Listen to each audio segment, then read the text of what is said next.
You're driving home from a birthday dinner with your friends. You had 2 beers and some cake. You feel fine. Then you see red and blue lights in your rearview mirror. You're getting pulled over. So you pull over, officer approaches your vehicle and asks, have you had anything to drink tonight? And your heart is racing. It's pounding out of your chest. Next thing you know, you're asked to step out of the car. You're asked to take a field sobriety test. You're then placed in handcuffs. You're brought back to the station. They say, we'd like you to provide a breath sample. What do you do? So now you're back at the station. The question becomes, do I provide a breath sample or do I refuse? In this video, I'm going to walk you through exactly what happens when you're asked to provide a breath sample in New Jersey and how to make smart moves under pressure so you don't turn a bad night into a legal disaster. I'm Daniel M. Rosenberg, a criminal defense attorney and partner at Rosenberg, Perry & Associates, and we represent individuals charged with DUI and criminal charges all across the state of New Jersey. So the first thing to know is that New Jersey is an implied consent state. That means that if you're driving here, you've legally agreed to take a breath test when asked. And what most people do is they either panic or say too much, or they refuse the test altogether, thinking they're going to avoid a charge.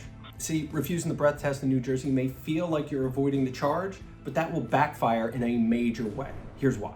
Because we are an implied consent state, that means you have to provide a breath sample if they have reasonable suspicion to ask you. So if you refuse, that is a separate offense that can be prosecuted in addition to DUI. And now you're being prosecuted without a blood alcohol content level.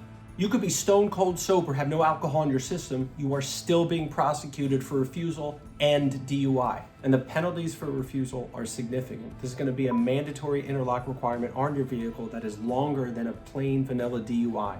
In addition, there's going to be 3 years of mandatory surcharges at $1,000 a year. All in, just in fines and penalties in the interlock device, this is well over $5,000 just in monetary penalties. Even worse, you're making it easier for the state to convict you. If you provide a breath sample, there are so many arguments that can be made in your defense. Is the officer certified on the breath machine? Is the breath machine in proper working order? Did they change the mouthpiece? Did they watch you for 20 minutes? These are just some that I'm coming off the cuff with. If it is a refusal charge, all they have to establish is that they had reasonable suspicion to believe you're under the influence. They asked, you said no, and then they clarified that you have a legal obligation. That's it. So while you think refusing may be helping your case, it's making it worse. It's making it much, much worse. And in addition, you're adding another charge to the DUI. Because I got news for you. You're getting charged with DUI. They bring you back to the station, they ask to provide a breath sample. That's happening. You're getting charged. Refusing adds another charge and an easier pathway to a conviction. So here's what you should do if you know your rights and want to play it smart. The first thing you should know is there's an absolute difference between standardized field sobriety tests, those roadside tests, and providing a breath sample, which happens back at the station. Standardized field sobriety tests, there's no legal requirement for you to participate in those. But if you are going to participate in those, you should absolutely let the officer know what ailments, if any, you have. Neck, back, hip, ankle, old high school injury, bad knee.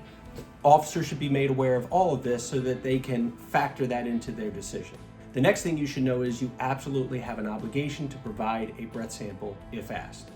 But beyond that, you don't have any legal obligations to tell them where you're going, tell them where you're coming from, tell them how much you had to drink that night. You certainly don't have to provide a urine sample or a blood sample or participate in any other examinations, such as a DRE examination. So most people, when they go through this experience, they panic and they say too much.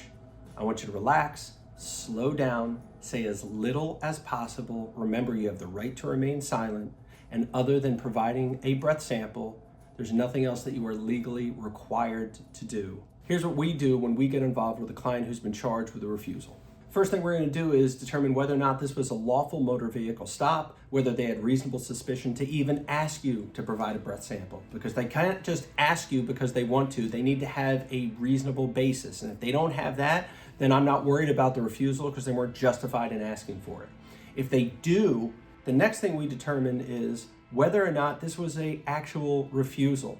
There's different kinds. There's something called blowing refusals, and there's also I don't know, maybe I should, I think I will. That's not clear, that's not explicit, and so they need to request clarification. And if they don't just charge you with refusal, That can be the difference between a dismissal and a conviction. And once we've evaluated every single piece of evidence in your case, including police reports, body-worn camera footage, and any other surveillance that's relevant to your case, along with any statements you may or may not have made, that's when we can create a defense strategy specifically tailored to your situation. Because this is not a one-size-fits-all thing. This is your life, this is your livelihood, this is your future. So if you or somebody you know is jammed up or is caught in this situation, contact our office. Check out our website, look at our content. There's lots of information here to help you, friends, and family members avoid getting jammed up.